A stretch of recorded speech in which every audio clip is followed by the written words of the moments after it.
Welcome back to the شو. اور اب وہ معاملہ جو ایران اور امریکہ کے درمیان پھنسا ہے اور وہ ہے کہ مذاکرات میں امریکہ اور ایران دونوں اپنے اپنے موقف پر ڈٹے ہیں. مسقط میں ایک دور تو ہو گیا لیکن ہمیں ایسے لگتا ہے کہ ابھی تک دونوں پارٹیز اپنے اپنے موقف پر قائم ہیں, پھر بھی اس کو خوش آئند قرار دے رہے ہیں. ایسا کیوں؟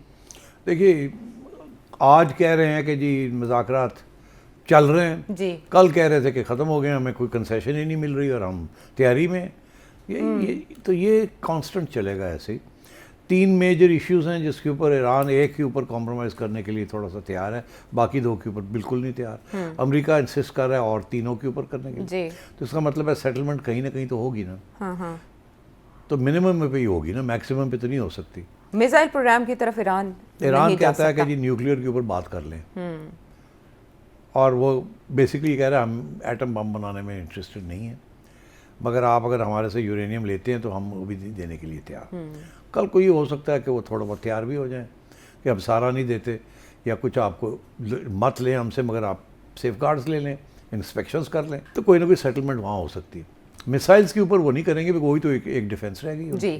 اور امریکہ انسسٹ کر رہا ہے میسائل وہاں بھی ہو سکتا ہے کہ وہ کہیں اچھا یہ میسائل جو ہے اس کی ڈیولپمنٹ نہیں کرتے for the time being and so on. اسی لیے انہوں نے ابھی ختم نہیں ہوئے نیگوسیشن تو انہوں نے اپنی ایک نئی میسائل ٹیسٹ کر دی. That was again a signal نا کہ اس کو اگر آپ نے کہا کہ اس کو روکیں تو وہ تو ہو گئی آلریڈی, اگر نہ بھی ہوئی ہو تو انہوں نے ٹیسٹ کر دی. So that is not in the basket now. ہو سکتا تھا کہ کل کو امریکہ کہتا اس کو نہ ہونے دو, تو انہوں نے وہ بھی کر دی. تو آئی تھنک یہ چیزیں دس کنٹینیوز. اینڈ سو یورینیم والی بات ہے, پھر میسائل والی بات ہے, پھر وہ یہ کہتے ہیں کہ آپ مدد نہیں کریں گے اپنے پراکسیز کو. میرا خیال ہے اس کے اوپر اگریمنٹ ہو جائے گی. پراکسیز رہ ہی نہیں گئی تو اب کیا مدد کرنی ہے ایران نے. ٹھیک ہے نا, پراکسیز تو انہوں نے حزب اللہ کافی ان کو ڈسمینٹل کر دیا, اور اب یہ سیریا کے ذریعے بہت سامان جاتا تھا, وہ بھی سیریا بھی ایران کے ہاتھ سے نکل گیا. تو اب ایران کے پاس راستہ ہی کوئی نہیں رہا سپلائی کرنے کا بھی. تو اس لیے میں سمجھتا ہوں وہاں بھی کنسیشن ہو جائے گی کہ ہم نہیں کریں گے, اور میرا خیال ہے یورینیم کے اوپر بھی تھوڑی بہت کچھ سیٹلمنٹ ہوگی اور میسائل کے اوپر نہیں ہوگی. اور I think on that basis یہ کچھ نہ کچھ معاملہ جو ہے وہ چینج ہو جائے گا. اگلے ہفتے مذاکرات کا نیا دور ہونے جا رہا ہے, اور یہ بھی ہو سکتا ہے کہ شاید آن سم پولیٹیکل ریفارمز, کیونکہ ڈونلڈ ٹرمپ نے یہ ایشو بنا لیا نا کہ جی وہ عوامی حقوق کا, تو ہو سکتا ہے there may be some relaxation on some restrictions. ٹھیک. تو ان مذاکرات میں اسرائیلی ہاتھ کتنا کار فرما ہوگا یا ان کا مائنڈ سیٹ, کیونکہ پچھلے کچھ مہینوں میں 4 سے 5 وزٹ تو نیتن یاہو کر چکے ہیں. اب ایران کے اوپر ایک بار پھر یہ ایکسپیکٹ کیا جا رہا ہے کہ وہ پریزیڈنٹ ٹرمپ سے ملنے جا رہے ہیں, تو آئندہ مذاکرات پہ وہ اثر انداز ہوں گے.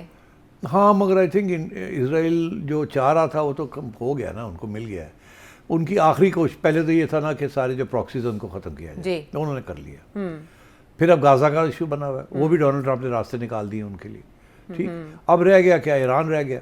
ایران کے اندر بھی اب سیٹلمنٹ ہونے جا رہی ہے اگلے 3 ماہ کے اندر اندر. آپ دیکھیے کچھ نہ کچھ ہو جائے گا. لیکن میزائل پروگرام پہ تو اعتراض نہیں, وہ تو ایران نہیں چھوڑے گا. مگر اور اس کے دوران بائی دا وے چھوٹی موٹی گڑبڑ بھی ہو سکتی ہے, جھڑپ یا فالس فلیگ یا کوئی اٹیک, پھر ختم. مگر وہ جو ریجیم چینج والا نا وہ اب لانگ ٹرم پروجیکٹ بن گیا ہے, اب وہ شارٹ ٹرم پروجیکٹ نہیں بنا. اچھا. اور میرا خیال ہے کہ امریکہ جو ہے اب اس کو اب وہ عوام کی آزادی کے لیے کچھ کنسیشنز مانگے گا, تاکہ نیکسٹ ٹائم اگر انہوں نے اکسانا ہوا عوام کو تو ان کے لیے اور آسان ہو جائے گا. تو آئی تھنک اس قسم کی ایشوز کی طرف امریکہ بڑھے. تو آپ کے خیال میں ایرانی رجیم اس بات پہ راضی ہوگی, رضامند ہوگی اس بات پہ؟ دیکھیے ایران کے اندر بھی تو اب انہیں بھی اس بات کا احساس ہو رہا ہے نا کہ امریکہ بہت کچھ کر سکتا ہے, اور اگر وہاں کے حالات اکنامک حالات اتنے خراب ہیں آپ امیجن نہیں کر سکتے. تو جواب میں کنسیشنز ایران کو بھی ملیں گی اکنامک, اگر کوئی معاہدہ ہوتا ہے تو ظاہر ہے پھر سینکشنز کو ختم کرنا پڑے گا نا, اسٹیپ بائی اسٹیپ, ایک دم نہیں ہوگی, چھوٹی سی ادھر چھوٹی سی ادھر چھوٹی سی ادھر چھوٹی سی. تو یہ اب آئی تھنک یہ آپ دیکھیں گے کہ برنک پہ آ جاتی بات, باقی اسٹیج پہ, اور وہ دھمکیاں لے کے بیٹھا ہوا ہے اپنی گنز. ٹھیک ہے, ادھر سے وہ لگے ہوئے ہیں, کچھ نہ کچھ ہوتا ہے, پھر پیچھے پھر آگے, یہ دونوں کی طرف سے یہ چل رہا ہے.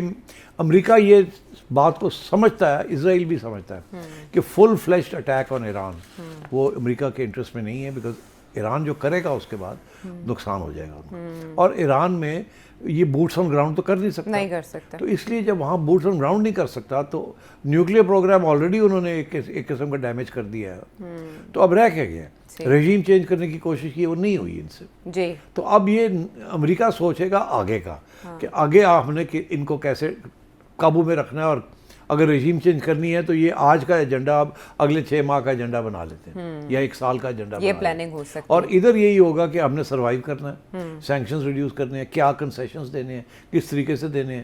تو I think this will continue. مگر اگین ایز آئی سیڈ, میرا یہ خیال تھا کہ یہ اٹیک کرے گا ایک دفعہ. میرا ابھی بھی یہ خیال ہے کہ کسی نہ کسی سٹیج پہ کچھ نہ کچھ ابھی بھی ملٹری کائنیٹک ایکٹیویٹی ہوگی, مگر when and how I can't say.